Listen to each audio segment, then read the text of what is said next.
Jackson Radio Show. You know what I want? I want dreamers to come from this country. Okay? You mentioned dreamers. Wait, you mentioned dreamers? I want dreamers to come from the United States. I want the people in the United States that have children. I want them to have dreams also. We're always talking about dreamers for other people. I want the children that are growing up in the United States to be dreamers also. They're not dreaming right now. And you look at African-American youth, 58% unemployment.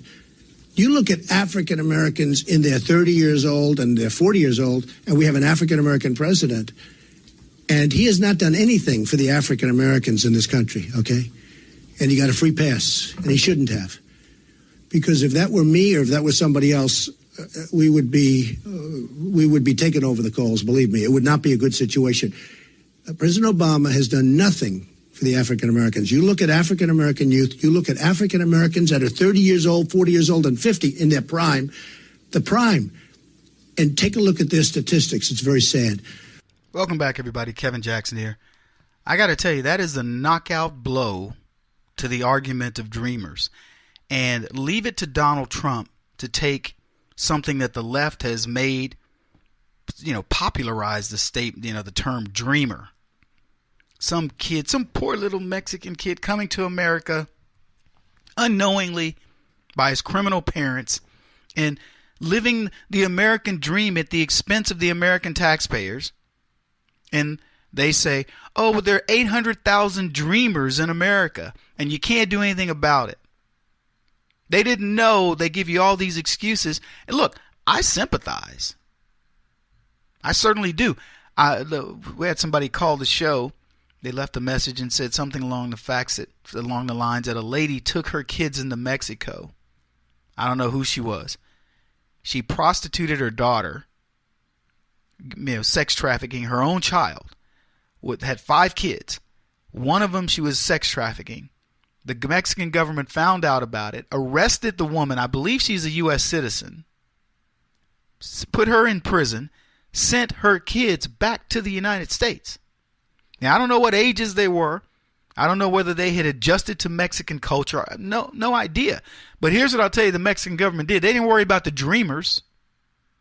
And for the record, there are no American kids going to Mexico dreaming of becoming Mexican.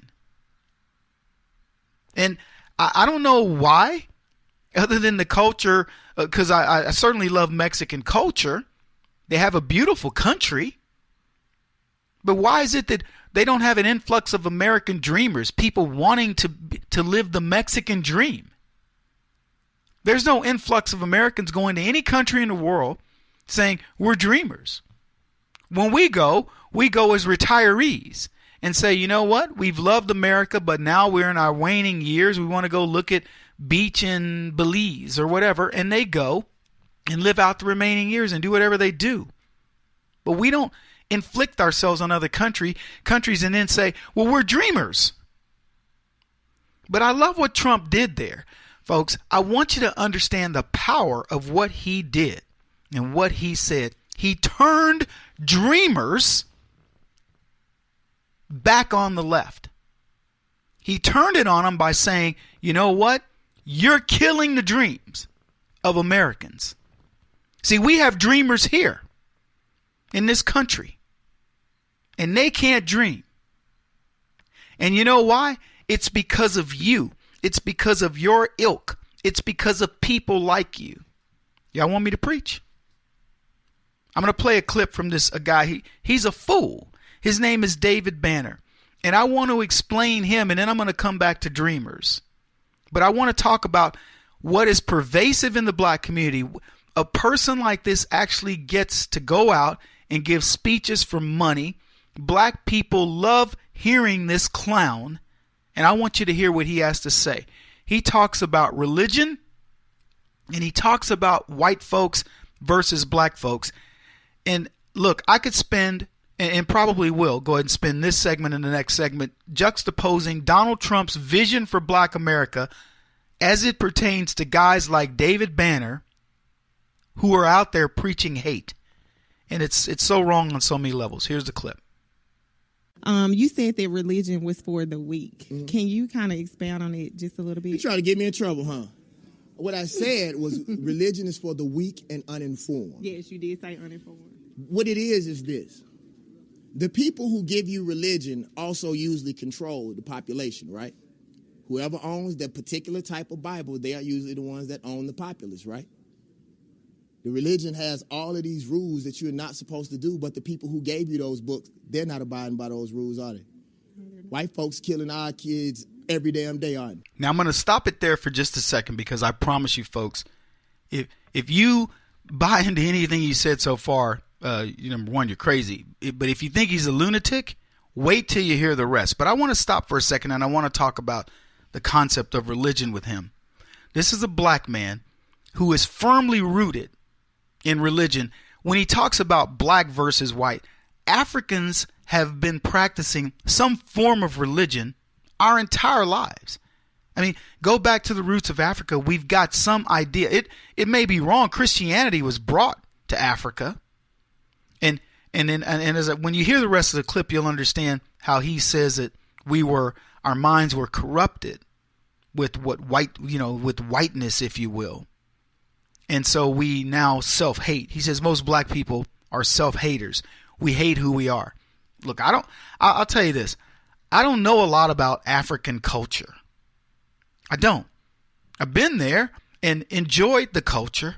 I certainly understand it. I've seen enough National Geographics to go with my firsthand knowledge to say it's interesting. I understand that my roots lie in that culture somewhere. I get it. But here's what I don't get. Why is it that I have to embrace it? If I don't know it, the argument for blacks is they've erased who we are, so we now hate ourselves. I don't hate Africans. I find it very interesting. But you know what I really like? I like civilization. I like 72 degrees everywhere I go. I like being able to get in my car and go, it's really hot. Woo. I'm going to turn on this air conditioner and I'm going to adjust it down to 72 degrees. I don't like the idea that I got to go live in a hut or something and understand my culture and where I can. I get it. In as much as I'm sure Indians here no longer really want to live in teepees. They prefer homes. This idea that we've been corrupted. No, we haven't. We've been civilized. Any more than I don't want to get up and turn on the TV without a remote. I don't want to get off my butt and go turn on the TV. It may seem lazy to some people, but I like the idea that there's a beam that TV recognizes and I can hit a button and it comes on and it'll change my channels. And if I could make a robot that would run to the refrigerator and grab me a beer, I'd do it in a minute. And if that's the white man's gift to me, thank you, white man. But we have people teaching that religion is bad because it's a book of rules that nobody follows. I'm sorry to break the news to David Banner, but that's the perils of religion. We are not perfect. Nobody follows their religious rules. And for the record, nobody follows the rules of society. It's a religion. I would tell you black people practice the religion of black worship. Okay? Do you think they practice it well? They claim Black Lives Matter. They claim there's all this ethnocentric black nonsense that where black people are like, we're going to shop at our own store. We're going to do this, that, and the other. And let me tell you, we do none of it. We don't trust each other because we know not to.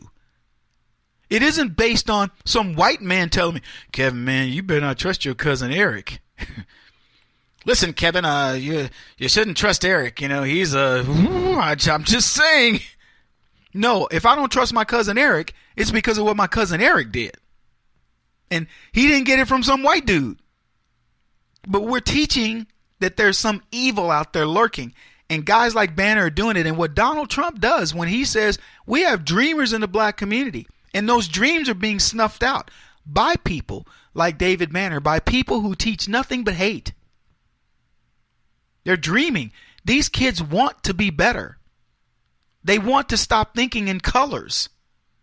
They don't. Why would a kid be born and you say to that kid, "Hey, you're black. versus that white kid. And because of your blackness, you're going to accomplish less. Why would you tell a kid that? Let's just say you believed it. Why would you tell him? Why wouldn't you empower that kid and say something positive?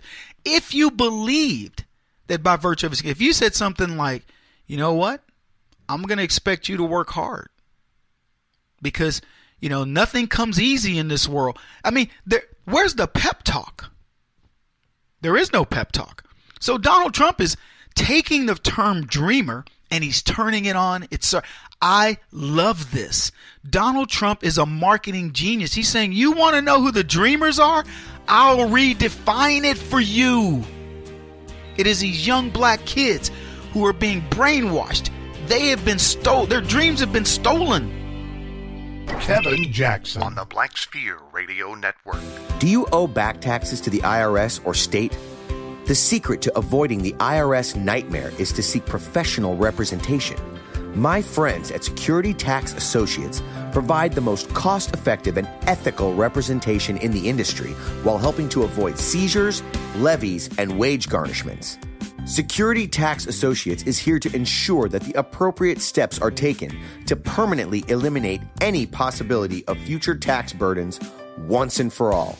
For a free, no-obligation consultation, contact Security Tax Associates, 844-779-4177. That's 844-779-4177. 844-779-4177. Or visit them at securitytaxassociates.com.